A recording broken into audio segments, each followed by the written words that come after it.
Hello, Hi. thank you for having me. Same here.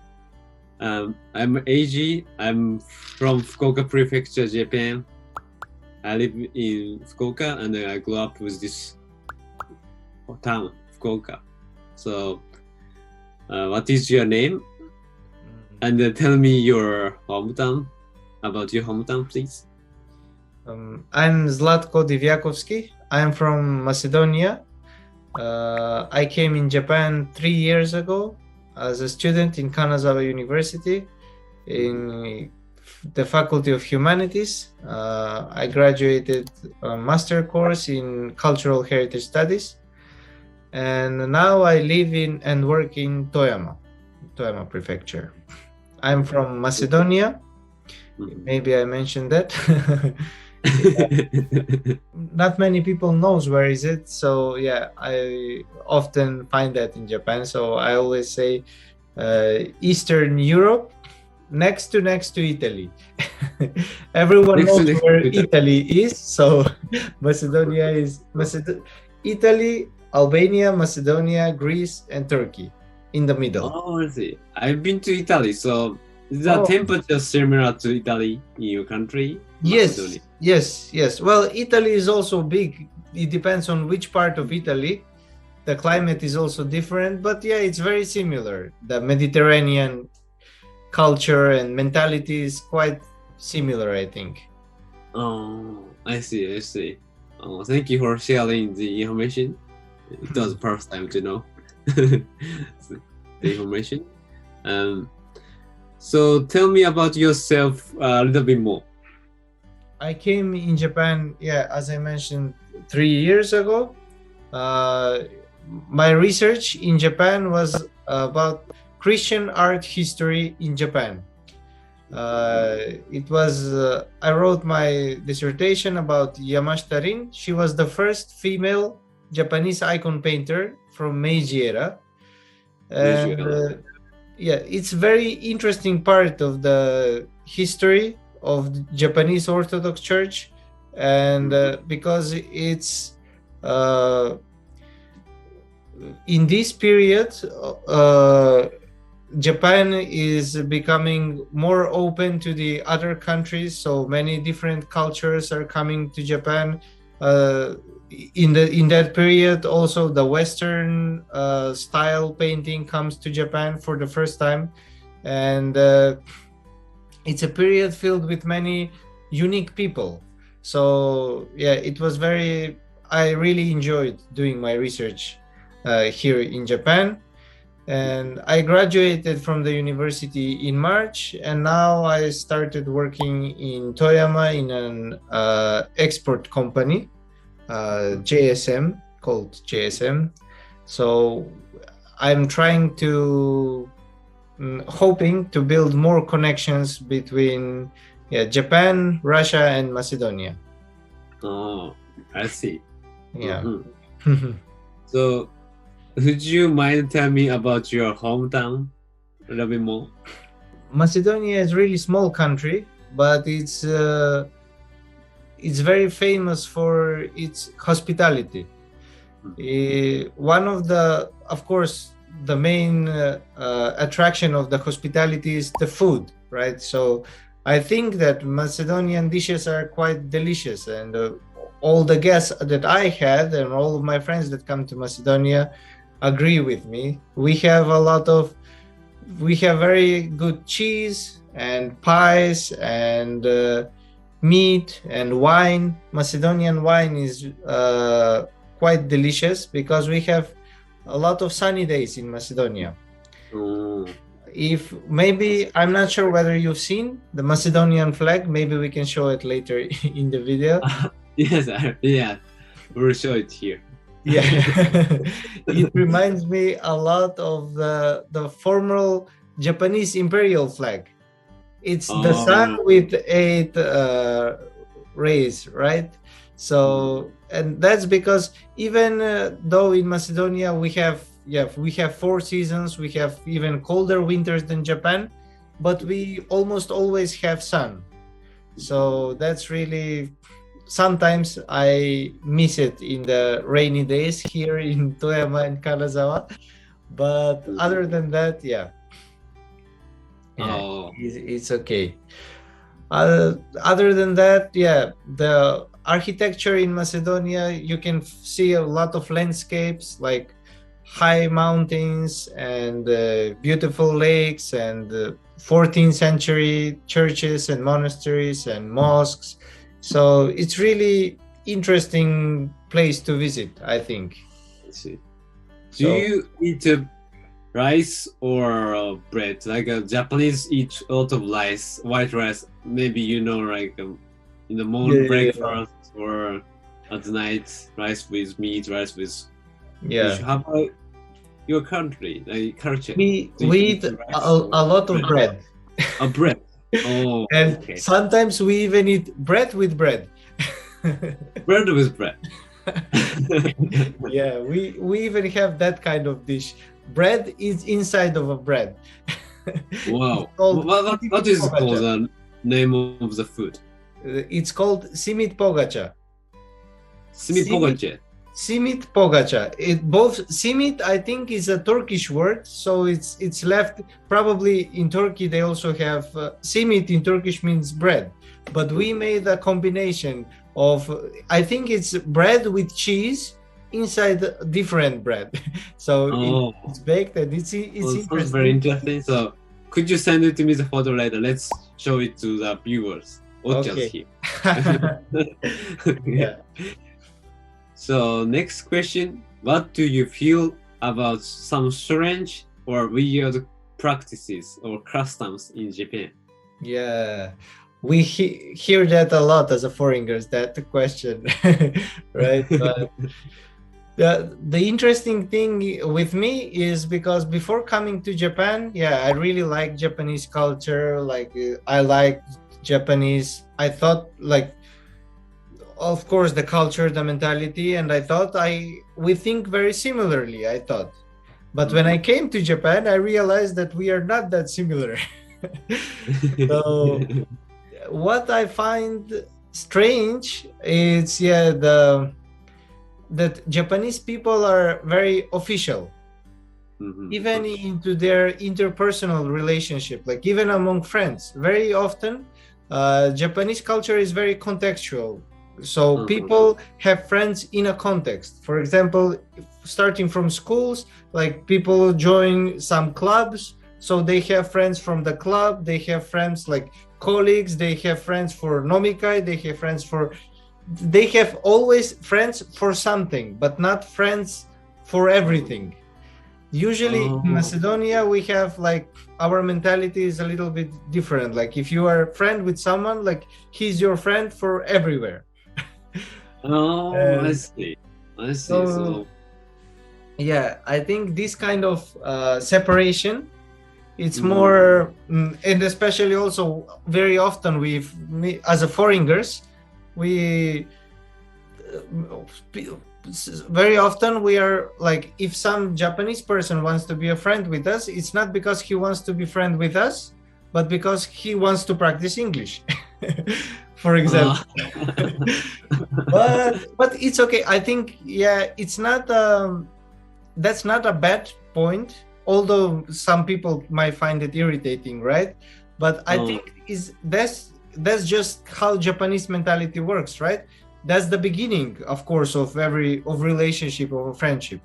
And once you get to know each other, like, of course, you can build the friendship, right? So right now I have also Japanese friends, international friends. So it's I don't think it as a barrier, but I think this kind of official face in Japan and the public opinion is cherished a lot. So people care a lot what other people will think, what other people will say. I see. And that causes a lot of stress, even for the Japanese people. I think, this is the part where we as a foreigners have something to learn from the Japanese, like how to respect more and how to be more attentive. But from the other hand, Japanese people should learn from us how to relax a little bit. I see. That's a good view. Like I learned it from your opinion. Oh, that's a deep answer. Thank you. Thank you very much. Thank you. What do you love? What do you love about Japan the most? Well, the most. How can I choose the most? I love a lot of things, about Japan, but if I can describe it, maybe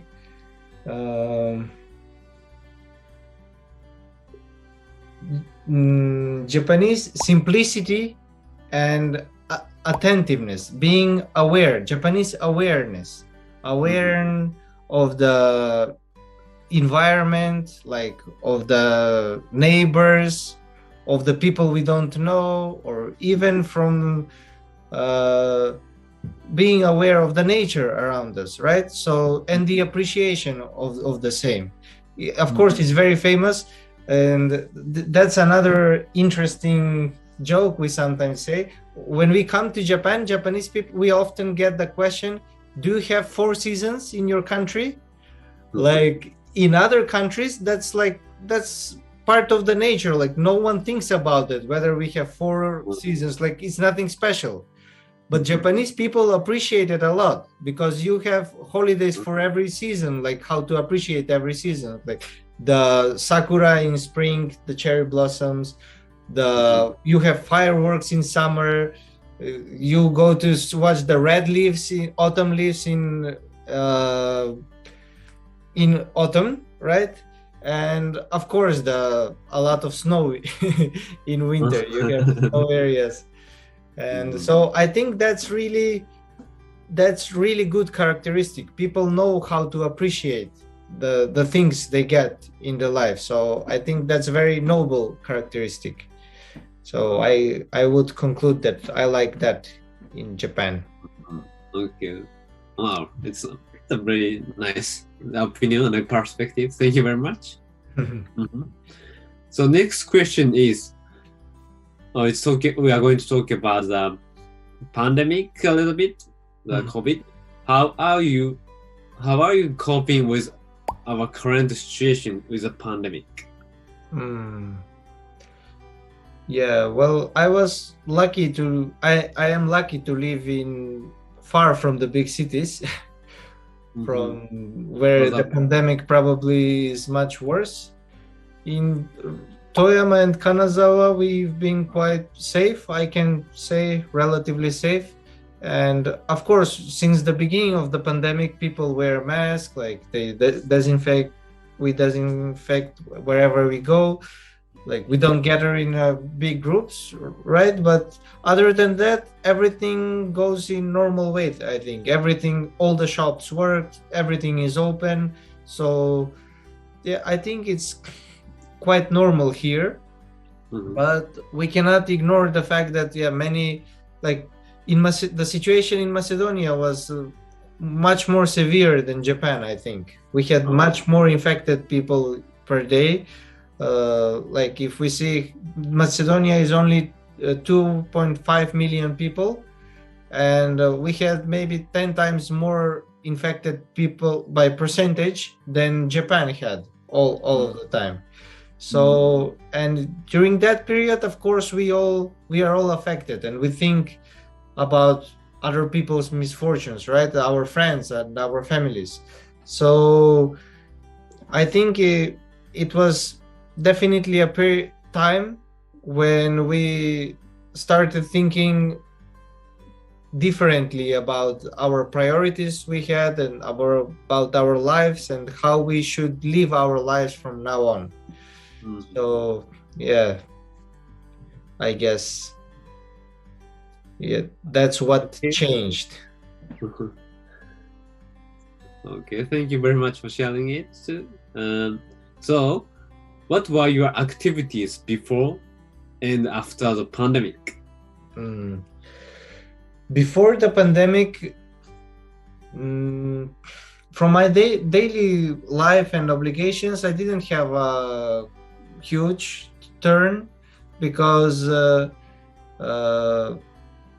I studied in the university. Of course, I had a part-time job. Like I worked, of course, I worked some period as an English teacher. I also worked in Eon as a staff. So Eon. Eon, yeah, the huge Shopping mall. supermarket, right? Oh, supermarket. Yeah, very big, very big Yeah. supermarket. And the supermarkets never close, right? Not even during the pandemic. Oh, People have yeah. to eat, right? You had to work. Yeah, so people have to eat. I had to work. So yeah, it was. So that those things didn't change a lot, but what changed is that, of course, before the pandemic, we would gather more often with my friends, right? We would go outside or we would cook together. Of course, I have a lot of international friends and Japanese friends, and we would cook Macedonian food, like Guatemalan food, or I don't know, Guatemalan food. Japanese food. We would gather and cook nabe together, and it was hot pot, right? yes, hot pot. Yeah. So those were nice moments, and I'm really looking forward to those moments again once the pandemic ends, hopefully. Yes, definitely. So did you start to cook at your home these days, or? I want to make it a habit because until now I'm always I love cooking, but I never cook for myself. So only when I have guests, I cook. Oh, wow. And of course, then I also enjoy it, right? But other than that, like I can't cook like for 1 or 2 hours and only to eat for 10 minutes, right? It's not worth the time. Okay. But of course, when I have guests, we can sit together like for a few hours, eat and drink and talk. So it's a really nice social occasion. So yeah. So you like to meet friends with talking and chatting, right? Not cook for yourself. You cook for your friends. That's good. Yes. It's part of the gathering. So I have 2 more questions for you. And tell me ways to stay calmer and happier in this pandemic. So I think a lot of people want to know. They are staying at home, they got bored maybe, but you might have a wisdom and tips to stay calmer in this pandemic, or a little bit funny tips or positive attitude. I really love to know. Yeah. Well, happiness is different. Like as they say, happiness and beauty is in the eyes of the beholder, right? So it depends on the person. Well said, yeah. But of course, during the pandemic, we are all limited and we have a lot of limited resources and our activities are restrained a lot. So we had to be more creative to find something to make us calmer and happier, right? So what I really enjoy during this like pandemic is that we are free from all of the social gatherings that existed by default, places you have to go. Although huge parties, like when we meet a lot of people, of course it's nice, but you can never have a real communication with the people, right? But because especially when I was a student, like we would have a welcome party or farewell party because everyone are going back to their houses, their countries. So of course we want to say goodbye, but you can never talk normally as your friends. So at least now during the pandemic, we have the opportunity to meet people much closer in smaller groups and talk more personally and share more things with each other, right? Be there for each other. Really be interested in another people's condition, right? Maybe they need help, maybe we need help, and we can find a time to talk with our friends, right? But one of the most I would say important ways to for a person to become happy is to not think a lot about themselves, about ourselves, and about what we need. Because until we think about like that, we are closed in ourselves. And when we when we receive in ourselves, like when we think about other people too, about other people's needs, about other people's problems, we outgrow our problems. Our problems become much smaller. And in that way, it's much easier to solve them, right? Or if we cannot solve them, to accept them and move forward. So yeah, maybe it's a period for philosophical thinkings. But yeah, I would recommend, of course, yeah, to everyone to, I don't know, read a good book, listen to a nice song, yeah, talk with good friends, and yeah, the life will become more beautiful. Oh, thank you very much for your opinion. It might help someone your idea. So it's good to share it here. And the last question: what is a funny word when you started to learn Japanese? Do you know some funny word like not konnichiwa, arigato, thank you, or hello? But you learn funny word when you start to learn Japanese. Very interesting word that was funny for me was shoganai. Shoganai. There is nothing we can do. Nothing you can do. Shoganai. Cannot help. That's the phrase we often listen, because as a foreigners, often we ask questions in Japan. Why is this like that? Why we can't do this like that? That's right. And our friends very usually tell us that word, shoganai. And I had an Italian friend. He was here for only a half year, and he was and of course he couldn't speak Japanese at all, so he had even more questions. And Italian friend asked your Japanese friend. Yeah, he was Italian, and he asked his Japanese friends like about the problems he had.